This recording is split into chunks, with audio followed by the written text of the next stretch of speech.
تو اسے اللہ کی عطا ہی سمجھنا چاہیے۔ کچھ لوگوں کے پاس علم ہوتا ہے پر علم نافع نہیں ہوتا، وہ ٹامک ٹونجا مارتے رہتے ہیں ساری زندگی۔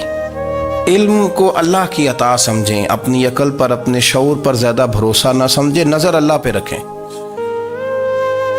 حضرت مولا علی شیر خدا کرم اللہ تعالی وجہہ الکریم سے کسی نے پوچھا تھا بڑا عالم کون ہوتا ہے؟ ہمارے ہاں تو اب وہ والے عالم پائے جاتے ہیں نا، اللہ ماشاءاللہ، جو ممبر پہ بیٹھتے ہیں تو دعوے ہی دعوے ہیں، ممبر پہ بیٹھتے ہیں تو دعوے ہی دعوے ہیں۔ اس طرح کے عالم ہمارے ہاں پائے جاتے ہیں، وہ ہر بات میں دعویٰ کرتے ہیں، میں یہ کر دوں گا، میں وہ کر دوں گا۔ یہ مزاج علماء کا نہیں۔ حضرت علی المرتضیٰ سے کسی نے پوچھا بڑا عالم کون ہوتا ہے؟ فرمایا بڑا عالم وہ ہوتا ہے کہ جسے مسئلے کا پتہ نہ ہو تو وہ کہہ دے مجھے نہیں پتا، میں پتہ کر کے بتاؤں گا، غلط بات بیان نہ کرے۔ امام مالک سے کسی نے کوئی مسئلہ پوچھا تو آپ فرمانے لگے مجھے اس سوال کا جواب نہیں آتا، ہمارے بزرگ سمجھاتے کیا ہے؟ وہ کہنے لگا آپ اتنے بڑے امام ہیں تو اس سوال کا جواب نہیں آتا۔ آپ فرمانے لگے اگر مجھے ہر سوال کا جواب آتا پھر تو میں خدا ہوتا، مجھے ہر سوال کا جواب نہیں آتا، مجھے تو اتنا آتا ہے جتنا میرے رب نے مجھے عطا کر دیا ہے۔ اپنی نظر اللہ پہ رکھیں، نکل آئیں اس معمے سے باہر کہ میں کوئی بلا ہوں، مجھے بڑا پتہ ہے، میرے پاس 6 ڈگریاں ہیں، مجھے 10 جگہ پہ تدریس کا شغف حاصل ہے، اس سے نکلیں باہر۔ قرآن مجید دیکھیے گا، اللہ تعالیٰ نے ارادہ قدرت فرمایا کہ میں حضرت آدم کو بناؤں گا، پھر بنانے کے بعد فرمایا فرشتوں سجدہ کرو آدم کو، سب نے سجدہ کیا الا ابلیس ابا واستکبر وکان من الکافرین، سب نے سجدہ کیا سوائے ابلیس کے، اس نے انکار بھی کیا، تکبر بھی کیا اور کافروں میں سے ہو گیا۔ تو یہ جب اللہ تعالیٰ نے سجدہ کرایا تو کیسے کرایا؟ اللہ تبارک و تعالیٰ نے نا حضرت آدم کو علم سکھایا خود، وعلم آدم الاسماء کلہا، خود اللہ فرماتے ہیں کہ میں نے جناب آدم علیہ السلام کو تمام اشیاء کے نام سکھائے، سب اشیاء کے نام سکھائے۔ تو وہ چیزیں پھر میں نے نا، اللہ فرماتے ہیں میں نے فرشتوں پہ پیش کی، میں نے کہا کہ بتاؤ ان کے نام کیا ہے، تو فرشتوں نے جو جواب دیا وہ سمجھنے والا ہے۔ اللہ نے چونکہ خود علم سکھایا تھا حضرت آدم کو، جناب آدم سکھایا تھا، لیکن فرشتوں کو نہیں سکھایا تھا۔ تو اللہ کریم نے فرمایا فرشتوں اب یہ بتاؤ ان چیزوں کے نام کیا ہیں؟ تو فرشتے کیا کہتے ہیں؟ فرشتے عرض کرتے ہیں قالوا سبحانک لا علم لنا۔ آپ کبھی یقین کریں اس چیز کی لذت لیں تو مزہ آ جائے۔ کہا قالوا سبحانک، کہنے لگے تو پاک ہے، قالوا سبحانک، کہنے لگے تو بھئی آدم علیہ السلام کو نام سکھا لیے، پھر فرشتوں کے سامنے وہ چیزیں پیش کر کے کہا ان چیزوں کے نام بتاؤ، تو فرشتے کیا کہتے ہیں؟ کہتے ہیں قالوا سبحانک، تو پاک ہے، لا علم لنا، ہمارے پاس کوئی علم نہیں، الا ما علمتنا، ہمیں تو اتنا پتہ ہے جتنا تو نے ہمیں سکھا دیا ہے، ہمیں تو اتنا پتہ ہے جتنا تو نے ہمیں، لا علم لنا، ہمارے پاس کوئی علم نہیں ہے، اتنا ہی پتہ ہے جتنا تو نے ہمیں سکھا دیا ہے، اس سے زیادہ ہمارے پاس علم۔ اور یہ کیوں تو نے ہمیں جتنا سکھایا اتنا پتہ ہے؟ فرشتے یہ نہیں کہتے یا اللہ تو زیادہ سکھا، آدم کو دیا تو ہمیں بھی دے، یہ نہیں فرمایا، فرمایا انکا انت العلیم الحکیم، اے اللہ تو علم والا بھی ہے اور حکمت والا بھی ہے، تجھے پتہ ہے کس کو کتنا دینا ہے، جتنا تو نے مناسب سمجھا جناب آدم کو دیا، اور جتنا تو نے بہتر سمجھا وہ تو نے ہمیں عطا فرمایا۔ تو اگر آپ کے پاس علم ہے، کہیں نالج ہے، اس کو اللہ کی عطا سمجھے۔ ہمارے ہاں بہت سارے لوگ بن کے بیٹھ جاتے ہیں، میں اکثر کہتا ہوں کہ پھر وہ دعوے کرتے ہیں میرے علاقے والے جاہل ہیں، میرے شہر والے جاہل ہیں، میرے خاندان والے پڑھے نہیں۔ یہ آپ کا دعویٰ ہے، یہ آپ کو خراب کر دے گا۔ ہم نے بہت سارے ایسے لوگ دیکھے جو بہت بڑے عالم تھے، لیکن اللہ جب لینے پہ آیا تو عقل ہی لے گیا، شعور ہی چلا گیا، حافظے ختم ہو گئے۔ آپ دیکھتے ہیں بڑھاپے میں کچھ لوگ ایسے ہوتے ہیں کہ جن کو یہ بھی یاد نہیں رہتا کہ میرا نام کیا ہے، میں کہاں ہوں، مجھے کدھر جانا ہے۔ تو اس وقت سے اللہ کی پناہ مانگیں اور اپنی نظر اپنے رب کریم کی جانب رکھیں، اللہ کی جانب اپنی نظر کو مبذول رکھیں۔ دوسری بات، علم کے بعد ایک چیز آتی ہے جس کا نام ہے ہدایت، جس کا نام ہے تقوی، جس کا نام ہے پرہیزگاری، جس کا نام ہے عمل، عبادت، ریاضت۔ یہ بھی اسی وقت ہی نصیب ہوتی ہے جب میرا رب کریم نصیب فرما دیتا ہے۔ ہم نے نا نیکی کا اپنا اپنا سٹیٹس بنا لیا ہے، اپنا اپنا معیار بنا لیا ہے۔ کچھ لوگ کہتے ہیں کہ جناب مسجد میں سیمٹ کا توڑا دینے سے بہتر ہے کسی غریب کو آٹے کا تھیلا دے دو۔ اب اس نے اپنا مزاج بنا لیا نا نیکی کا، اس نے اپنا سٹیٹس بنا لیا۔ میرا یہ سوال ہے کہ نبی پاک صلی اللہ تعالیٰ علیہ وسلم جب مدینہ شریف آئے تھے تو حضور نے سب سے پہلے غریبوں میں آٹا تقسیم کیا تھا کہ سب سے پہلے مسجد بنائی تھی؟ کیا عجیب لوگوں کا رنگ ہے، اپنی مرضی کی ہدایت، اپنی مرضی کا تقوی، اپنی مرضی کا معیار۔ مسجد کوئی بڑا چھوٹا خطیب بھی میری طرح کا ہو نا تو وہ مسجد میں بیٹھ کے جب نبی پاک کی بات کرتا ہے تو کہتا ہے میرے رسول پاک غریبوں کا سہارا بن کے آئے۔ وہ غریبوں کی بات کرتا ہے، مسکینوں کی، لاچاروں کی، کمزوروں کی بات۔ تو مسجد ہی تو وہ ادارہ ہے جہاں سے غریبوں کی بات ہو رہی۔ تو اب لوگوں نے غریب کو اور مسجد کو لڑانا شروع کر دیا، اس کو لڑاؤ کہ مسجد میں پیسے دینے سے بہتر ہے آپ غریب کو آٹے کا تھیلا دے دیں۔ آپ یہ کیوں نہیں کہتے کہ مسجد میں بھی آپ توڑا دیں ایک سیمٹ کا اور ساتھ غریب کو بھی خدمت کریں؟ یہ کیوں نہیں تقویٰ؟ اپنی اپنی مرضی کا مزاج، اپنی اپنی۔ کچھ لوگ کہتے ہیں چھوڑو جی، ساری زندگی انسان نماز پڑھتا رہے اور پھر گالیاں بھی دیتا رہے، بندہ داڑھی بھی رکھ لے اور جھوٹ بولنا بھی نہ چھوڑے۔ تو یہ آپ نے اپنے پاس سے تقوی کا معیار بنایا۔ گالی دینے کا گناہ ہے اور داڑھی رکھنے کا ثواب ہے۔ تو اگر آپ داڑھی رکھے ہوئے ہیں اور آپ کوئی غلطی کر رہے ہیں تو اس سے آپ کی داڑھی کا ثواب ختم، اللہ کرے آپ کو سمجھ آئے میری بات۔ آپ کوئی غلطی کر رہے ہیں، داڑھی کا ثواب اس سے ختم، وہ اپنی جگہ پہ قائم ہے چیز۔ اپنی مرضی کا کیوں تقوی کا معیار بناتے ہیں؟ تقوی کا مزاج اپنی مرضی کا نہ بناؤ۔ اللہ کی بارگاہ سے دعا مانگو کہ یا اللہ ہمیں ہدایت کا نور عطا فرما، اللہ تو ہمیں رستہ دکھا، تو بتا کہ ہدایت کیا ہے۔ تو رب فرماتا ہے اللہ ولی الذین آمنوا، اللہ مومنوں کا مددگار ہے، یخرجہم من الظلمات الی النور، وہ انہیں اندھیروں سے نکالتا ہے اور نور کی طرف روشنی عطا فرماتا ہے۔ اندھیروں سے نور کی طرف اللہ لاتا ہے۔ اللہ ولی، اللہ مومنوں کا ولی ہے، وہ انہیں اندھیروں سے نور کی طرف نکالتا ہے۔ ہدایت ہمیشہ اللہ کی طرف سے سمجھے۔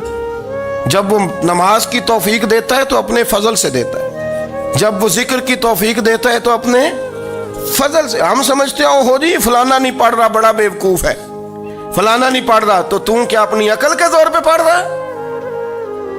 میں جی اللہ کے فضل سے 2 سپارے پڑھتا ہوں، تو کس پہ احسان کرتے تو 2 سپارے پڑھ کے رویا کر کہ اگر مالک تو بڑا قریب نہیں۔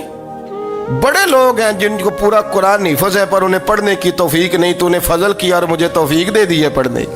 رویا کر، پڑھ کے رویا کر، راتی ساری کر کر زاری، وہ نیند اکھاں تھی توندے تے فجرے اوہی گناہگار کہاون سب تو نیوے ہوندے۔ مہربانی کریں، ڈریں، نیکی کریں تو پھر ڈریں، پھر احساس پیدا کریں، پھر اپنے اندر وہ کمزوری لائیں، کہیں توبہ توبہ مجھے تو پتہ ہی نہیں، تو جانتا ہی نہیں۔ حضرت سیدنا امام اعظم ابو حنیفہ رحمۃ اللہ تعالیٰ علیہ کے ساتھ ایک شخص کہتا میں نے نماز پڑھی تو عشاء کی نماز تھی۔ یہ جو لوگ بڑے ہوتے ہیں نا، ان کے پیار کرنے والے بڑے ہوتے ہیں، ان کے گرد خوف بھی بڑا ہی ہوتا ہے، انہیں بڑا ڈر لگتا ہے، بڑی بعض اوقات آزمائش ہوتی ہے ان کی۔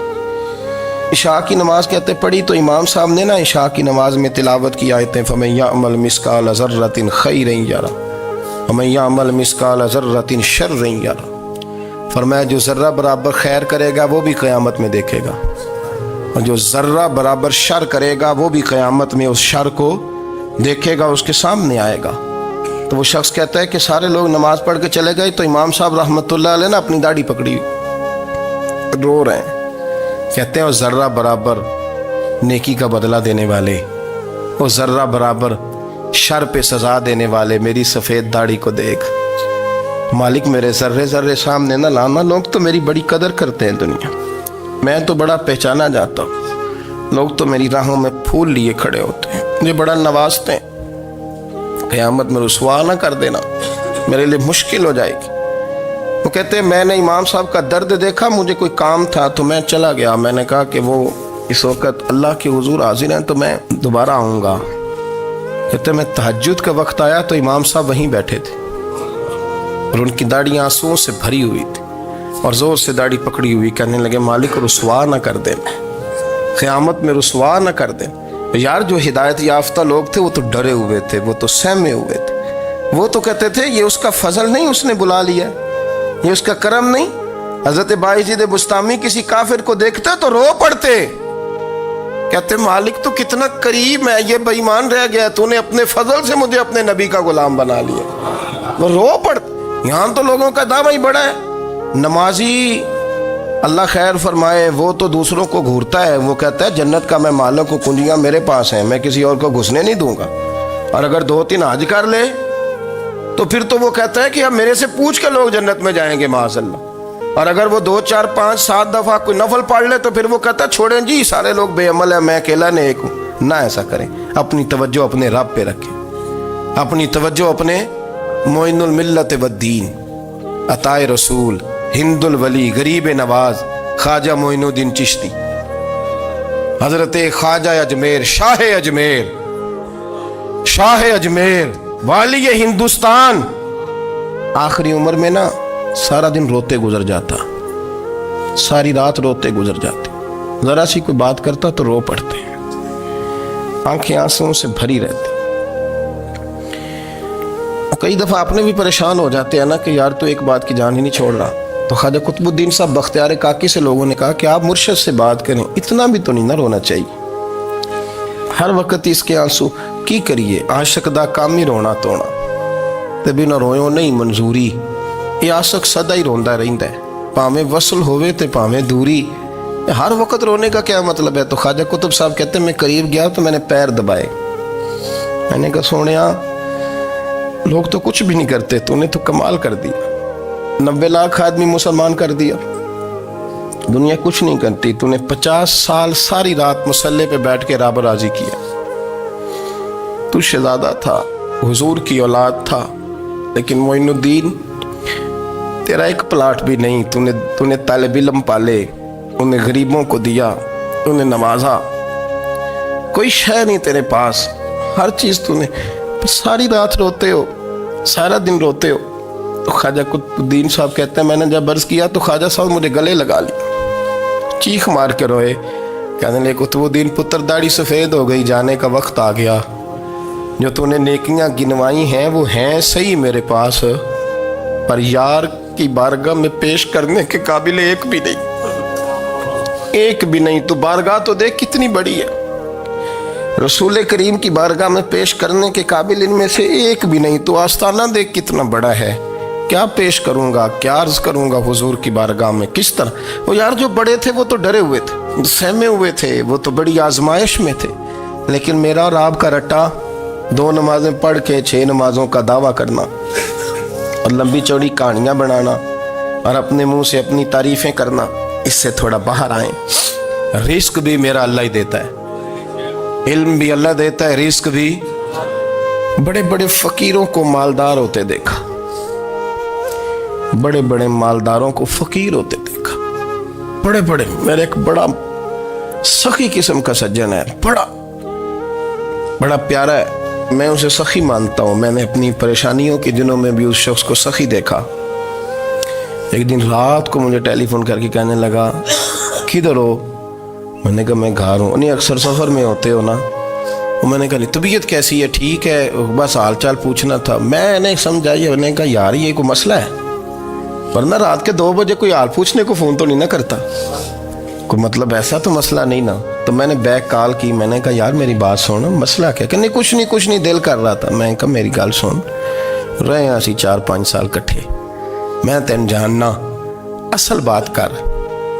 کہنے لگا مکان بھی بڑا ہے، سارا کچھ ٹھیک ہے، پر وہ بڑا ہی بے نیاز ہے، کچھ حالات اس قسم کے آ گئے ہیں کہ لوگوں کو بتاؤں بھی تو لوگ ماننے کو تیار نہیں، زیادہ نہیں، مجھے نا تھوڑے سے پیسوں کی ضرورت ہے، کوئی 15-20 ہزار اگر مل جائیں میری ضرورت۔ آپ یقین کریں میں روتا رہا ساری رات۔ میں نے کہا مہربانہ تیرا کس طرح کرانگے، اس سے لے کے زمانہ استعمال کرتا تھا، پر بے پرواہی ویکھ نہ سجڑ دی، جتھے کسے دی پیش نہ جاوے، انہیں تاجاں والے در در رولے تے منگتے ہیں تخت بٹھاوے۔ سجنا کسے نو کارا مل دئی، کوئی کعبے خالی آوے. واللہ خیر الرازقین. وہ کہتے تو دائیں بائیں نہ جا, رزق تو تجھے میں دوں گا, میں ہوں بہتر رزق دینے والا. بڑے بڑے بادشاہ, بڑے بڑے شہنشاہ, بڑے بڑے لوگ, ہاتھوں میں کاسے, فقیریاں. ام ربیعہ کہا کرتی تھیں, بڑی نیک اور صالح خاتون تھیں. وہ کہتی ہیں کہ میں نا بڑے امیر آدمی کی بیوی تھی, اپنے شوہر کے ساتھ چھت پہ بیٹھی تھی تو نیچے فقیر مانگنے والا آیا. اس نے بڑے درد سے صدا کی تو میں نے اپنے شوہر سے کہا کچھ دے دیں. کہا دفع کر, ان لوگوں نے دھندا بنایا ہوا ہے. کہتی میں میکے سے بھی بڑا مال لے کے آئی تھی, میرے ماں باپ بڑے امیر تھے, تو میں نے نا چوری اپنے خامہ سے نظر بچا کے باتھ روم جانے کے بہانے گئی اور نیچے جا کے 5 دینار میں نے اس فقیر کی ہتھیلی پہ رکھے. کہتے اس نے 5 دینار دیکھے, پھر میری طرف دیکھا تو میں نے اس کی آنکھوں میں آنسو چمکتے دیکھے. کہنے لگے بی بی رب تیرا بھلا کرے, میں 3 دنوں کا بھوکا ہوں. کہ وہ چلا گیا. میں گھر آ گئی, جب باہر آئی تو میرا شوہر کہنے لگا تو اتنی اب اتنی تو تیز ہو گئی ہے اور تو اتنی خود مختار ہو گئی ہے, میرے بغیر پوچھے مال خرچ کرے گی, جا تجھے 3 طلاقیں. کہتی میں بالدار اور وزادار باپ کی بیٹی تھی, طلاق لے کے گھر آئی تو میرا باپ ٹوٹ گیا, چارپائی پہ چلا گیا. اوہو یہ کیا بن گیا. کہتی بڑی تکلیف رہی. 1-2 سال کے بعد میرے ابا نے میری شادی کر دی. اب جس شوہر کے پاس گئی وہ بڑا نیک تھا, پرہیزگار تھا, اللہ نے بہترین صلہ دیا. کہتی چھت پہ بیٹھی تھی, دروازے پہ فقیر آیا, میں نے شوہر سے کہا کچھ دے دوں. کہنے لگا 5 نہ دینا, 15 دینا, 20 دینا, میں فقیر ہوں, میں نے فقر سے دولت دیکھی ہے, اسے خالی نہ لوٹانا. کہتی ہے کہ میں نیچے گئی اور جب میں نے اس کی طرف دینار بڑھائے تو میری چیخ نکلی, پیسے پھینک کے میں بے ہوش ہو کے گری. میرا شوہر نے آ کے اٹھایا, اندر لے گیا, پانی منہ پہ چھڑکا. کہنے لگا تجھے کیا ہوا. کہنے لگی یہ جو مانگنے آیا یہ میرا پہلا شوہر تھا, وہی تھا جو کہتا تھا کہ تو 5 دینار دے آئیے, جا تجھے 3 طلاقیں. پڑھو نا حدیث پاک. میرے نبی پاک علیہ السلام نے فرمایا ایک بندہ گنجا تھا. گنجا کوئی ترتیب آگے پیچھے ہو جائے تو مفہوم کے لحاظ سے, لیکن میں مفہوم اس کا واضح کرتا ہوں. ایک گنجا تھا, کوئی شے نہیں تھی, سر پہ بال بھی نہیں تھے, رویا کرتا تھا. اللہ تعالیٰ نے فرشتے کو بھیجا, تجھے کیا چاہیے. تو کہنے لگا بال آ جائیں اور تھوڑا مال آ جائے. فرشتے نے ہاتھ پھیرا تو بال بھی آ گئے, تو بکریاں بھی آ گئیں, لائنیں لگ گئیں, مال ہی مال ہو گئے. دوسرے کے پاس گیا, وہ کوڑا تھا, اس کو جا کے کہا کیا چاہیے. کہنے لگا شفا ہو جائے اور کچھ اللہ تعالیٰ آسانی کر دے. شفا بھی ہو گئی, گائیں بھی دے دی, بھینسیں بھی دے دی, مال ہی مال ہو. پھر ایک کے پاس گیا, وہ اندھا تھا, تجھے کیا چاہیے. اس نے کہا آنکھیں ملنے اور کچھ ساتھ اللہ مال دے دے. اونٹ ہی اونٹ ہو گئے. جب بڑا نواز دیا تو پھر مالک نے امتحان لینے کا ارادہ کیا. یاری تیری سونا ہے پر آزمائشاں بھی تیریاں اگ, آزمائشاں تیریاں, صحیح کہہ رہا ہوں, آزمائشاں تیریاں. یاری تیری سونا ہے پر آزمائشاں تیریاں. یہ سونا پرکھیا جامدائی, پہلو نال لگاں دے لگ. اللہ نے فرمایا آزمائش کرو. سب سے پہلے گنجے کے پاس آئے, اسے کہا اللہ کے رستے میں کچھ دیکھا. نہیں لگا میرے خرچے ہی بڑے, دیکھو تو صحیح کتنی مشکل میں وقت گزارتا ہوں, حال ہی کوئی نہیں. تو اس نے کہا میں نے تو سنا ہے تو گنجا اور بھوکا ننگا تھا. کہنے لگا میں تو جدی پشتی رئیس اعظم ہوں, تجھے کس پاگل نے کہا ہے, بھاگ جا. اس نے کہا اچھا جیسے تو تھا ویسے ہی ہو جائے. کھیت کھلیان اجڑ گئے, پھر سے گنجا ہو گیا. حضور علیہ السلام فرمانے لگے. پھر وہ اس کے پاس گیا جو کوڑا تھا, اسے کہا کچھ دے. کہنے لگا خرچے ہی بڑے. اب پوچھ لیں کسی امیر آدمی سے, کہے گا چکی کے نیچے ہاتھ ہے میرا, میرے سے زیادہ تو پریشان بندہ ہی کوئی نہیں. کیا بتاؤں آپ کو, اتنا ٹیکس ہے, اتنا جرمانہ ہے, فلانی شے, بڑا کچھ گنواتے ہیں لوگ. اس نے کہا میں نے تو سنا تو پہلے کوڑا تھا. اس نے کہا جا دوڑ جا, میں تو رئیس اعظم ہوں, دادا بھی پردادا بھی اور ساری نسل ہی. اس نے کہا اچھا جیسے تو تھا ویسے ہی ہو جائے. پھر وہ گیا اندھے کے پاس اور جا کے کہا اللہ کے نام پہ کچھ دے. تو کہنے لگا رب کے نام پہ, یہ کھڑے ہیں اونٹ, جتنے تیرے دل کرے لے دا. اس نے کہا کیا معنی اس بات کا. کہنے لگا یار تجھے کیا بتاؤں, میں تو اندھا تھا, میں نے تو کبھی دنیا دیکھی نہیں تھی. پھر اس کریم نے فضل کیا تو مجھے بڑا کچھ دکھایا. میں کیا بتاؤں, میرا دل کر رہا ہے کہہ دوں کہ. پھر اس نے کعبہ دکھایا, پھر اس نے روضہ رسول دکھایا, پھر اس نے ریاض الجنہ کے سجدے دکھائے، پھر اس نے اپنے محبوب کے دروازے کی رونقیں دکھائیں، اس نے بڑا کچھ دیا، اس نے بڑا نوازا۔ میرے پاس تو شاید میں بدکار پرانا خادم، کسے در ملی نہ ٹوئی، اے واصف یار نے نظر جو کی تھی، پھر واصف ہی ہوئی۔ یہ تو اس کا کرم ہوا۔ تو یہ وہ کہنے لگا تو اللہ کے نام پہ جان مانگ، میں وہ بھی دینے کو تیار۔ میرے پاس تو شے کوئی نہیں تھی، مجھے تو اپنا پتہ ہے، میں تو کوئی شے نہیں تھا، کچھ نہیں تھا میرے پاس۔ یہ تو ان کا کرم ہے کہ رخ ان کا ادھر ہے، اور مختصر سی میری کہانی ہے، یہ جو بھی ہے ان کی مہربانی ہے۔ تو وہ کہنے لگا میں بھی کچھ لینے نہیں آیا تھا، تیری آزمائش ہی کرنے آیا تھا، تیری عزتیں بھی سلامت رہیں گی، تیرا مال بھی سلامت رہے گا، تیری شفا بھی۔ اپنی زندگی میں کبھی بھی اللہ کی بارگاہ سے توجہ ادھر ادھر نہ کریں، چھوڑیں لوگ کیا کر رہے ہیں، دنیا کیا کہہ رہی، کبھی بھی اپنی توجہ دائیں۔ ہمارا یہ مسئلہ بن گیا کہ ہماری سیاست ہے، ہماری دنیا داری ہے، ہم بندوں کو راضی کرنا چاہتے ہیں، ہم دیکھتے ہیں کون کس طرح، اور آپ یقین کریں آپ تھک جائیں گے، بندے راضی نہیں ہوں گے، وہ نہیں راضی ہوتے۔ آپ ان کو منا کے لائیں گے تو ادھر والے نکل جائیں گے، ادھر کو منائیں گے تو ادھر والے نکل جائیں گے۔ اس چکر سے باہر آئیں، اس رب کو راضی کریں جو فرماتا ہے ان الذین آمنوا وعملوا الصالحات سیجعل لهم الرحمن ودا۔ فرمایا تو ایمان لانے کے بعد نیک عمل کر، میں لوگوں کے دلوں میں تیری محبت پیدا کر دوں گا۔ رحمان لوگوں کے دلوں میں محبت ڈال دے گا، اللہ لوگوں کے دلوں میں۔ اپنی نظر ہمیشہ اپنے رب پہ رکھیں، اتنی لمبی چوڑی دنیا داروں سے امیدیں نہ وابستہ کریں۔ میں نے دیکھا ہے لوگ کا سال ایسی کرتے ہیں، کبھی اس کے دروازے پہ کبھی اس کے دروازے پہ۔ ان چکروں سے باہر آئیں اور اپنے رب کی بارگاہ کی طرف توجہ کریں، استغفار شوق سے پڑھا کریں، اور اکیلے میں نہ، اکیلے میں۔ حضرت رئیس المتکلمین مولانا نقی علی خان صاحب رحمۃ اللہ نے لکھا ہے کہ فرعون 500 سال حکومت کر گیا، یہاں تو 5 سال کی حکومت کی پیر لڑکھڑاتے ہیں، 500 سال۔ فرماتے اصل وجہ یہ تھی کہ دنیا جب سو جاتی تھی نا تو اوپر چادر لے کے تو مصلے پہ بیٹھ جاتا تھا، اور ہاتھ باندھ کے کہتا تھا رب تو ہی ہے، میرا پردہ نہ کھولنا، مالک تو ہی ہے، کرم نوازی کرنا، میری پکڑ نہ کرنا۔ وہ بے ایمان ہو کے اگر 500 سال ہاتھ باندھے تو گزارا کر لیتا ہے، تو ایماندار ہے۔